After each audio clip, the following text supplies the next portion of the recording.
Faqat aka shunaqa savol kelgan. Oqdog' kasalligini kelib chiqishini asosiy sababi nimada deyishibdi? Asosiy sababi bitta bo'lmaydi. Uni sabablari bir nechta bo'lishi mumkin. O'sha hamma ruhiyatdan bo'lishi mumkin, endokrin sistema buzilishi, miyasni o'sha terni o'zidagi qanday vоспалительный proseslar bo'lishi mumkin.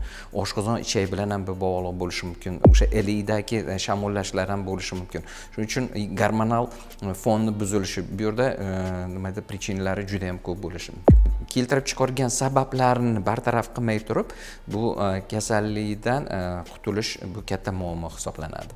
Mana masalan, bo'lishi mumkin kimdir faqatgina tabletkani bitta tabletka bilan ham iloji yo'q yoki bo'lmasa o'sha teridan ko'chirib o'tkazib mumkinmi deyishadi. Chunki buni опять-таки bitta sababi bo'lmaydi. Bunda ko'pincha sabablari ko'p. O'sha hamma sabablarini xalos qilib insonni faqat shuni orqasidan o'sha vitiligodan qutulish mumkin.